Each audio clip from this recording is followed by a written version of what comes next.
Hello everyone, welcome back and welcome to the final video of 2022 here on the channel.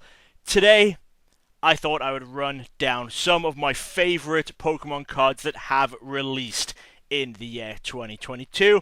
Obviously, I'm limiting this to the English releases as that is what I mainly collect. And you know, honestly, if I was doing very cool Japanese releases, we would be here all day. So I've had a quick look through everything that released this year and picked 5 cards or sets of cards. So let's jump right into it. Number 5, I am going to give this to Special Delivery Charizard.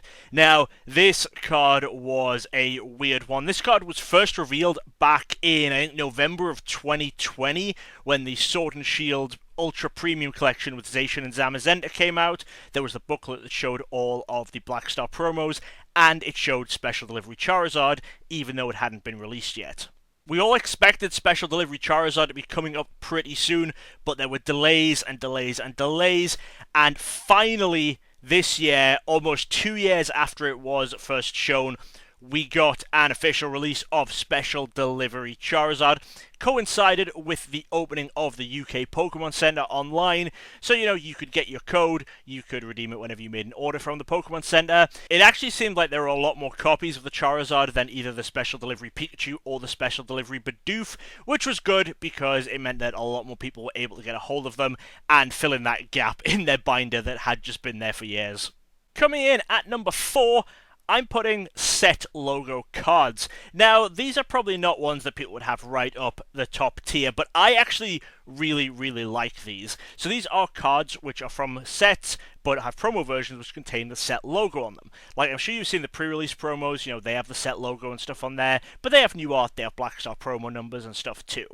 I'm just talking about the regular cards from sets which have the logos on them, because it is a little bit of an interesting chase to try and figure out where in the world these are releasing, because the US has been getting GameStop versions for a lot of these, and I don't like the GameStop versions anywhere near as much as I like the set logo versions. So this year we've had the Mewtwo from Brilliant Stars. That one seemed to only be a Europe release, we had to get that from someone in the UK. We had the Hisuian Typhlosion from Astral Radiance, and the Zoroark from Lost Origin.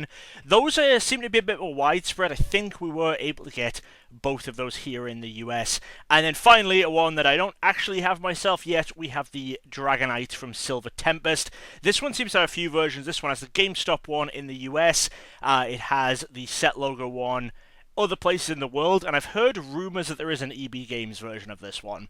But for this, I'm focusing on the set symbol version, because that is what I am putting into my list at number 4, and I hope I'll get that Dragonite pretty soon. Number 3 is going to be a bit of a split decision one. I think a lot of people are going to love this, a lot of people are going to hate them. I am putting the new player rewards cards from the player promo packs that you can get by attending Pokemon Leagues. Now, at their core, yes, these are just cards from sets with a Play Pokemon symbol, but this is more about what they represent. I really like that Pokemon is putting this huge focus on trying to get people physically going to leagues and stuff, and having this big set where it is, it's pretty hard to put a set together of these because you can't just go and buy the packs anywhere.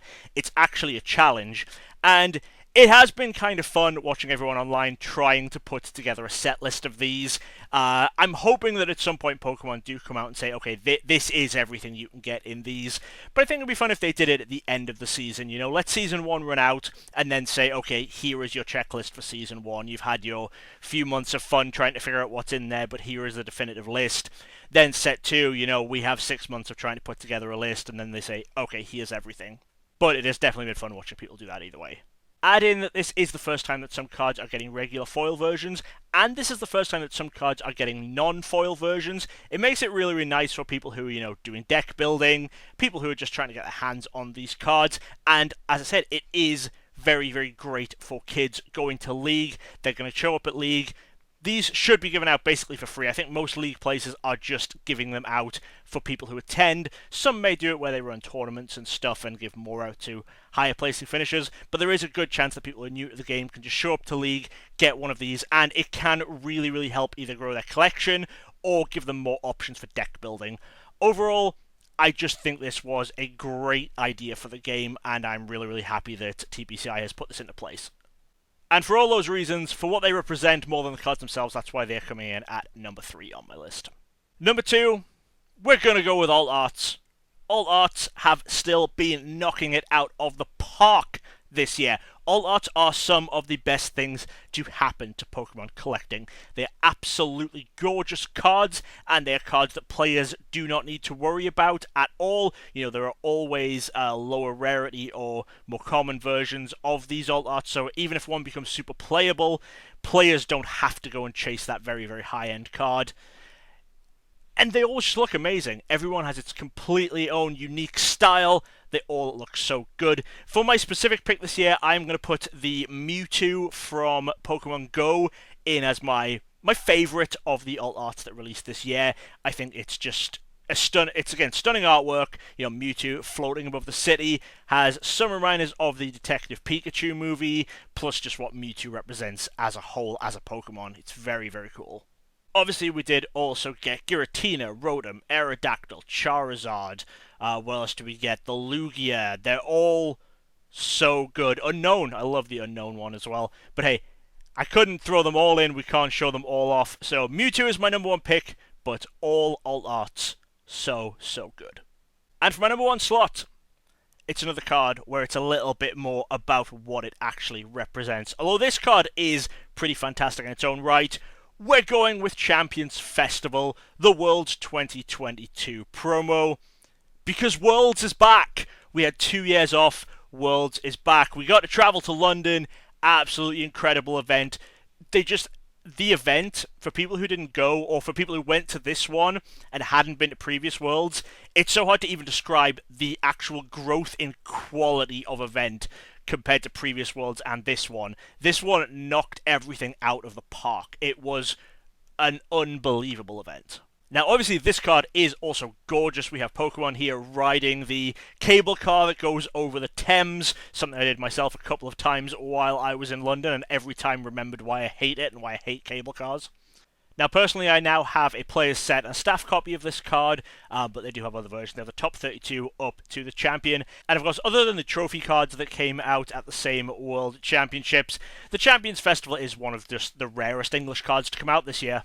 But for me, this is more about the fact that Worlds is back and we're going to Japan next year. We're so ready for that. I'm sure me and Laura are going to be out in Japan for a couple of weeks if we can manage it. I'm so happy. Worlds is back. It's great.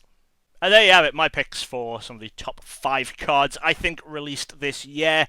Some nice stories behind them, some nice looking cards, nice looking artwork, everything like that. Hopefully you enjoyed, and hopefully you've enjoyed 2022 here on the channel. I know there's a lot of videos, and we're going to be going in strong next year too. We're not slowing down. We're going to have a lot of good stuff coming. I hope you stick around then. I hope you have a happy new year, and I will see you again very soon. Thanks for watching. Check out some more videos right here. And don't forget to subscribe for more awesome Pokemon content from DJ Gigabyte. Gotta catch 'em all!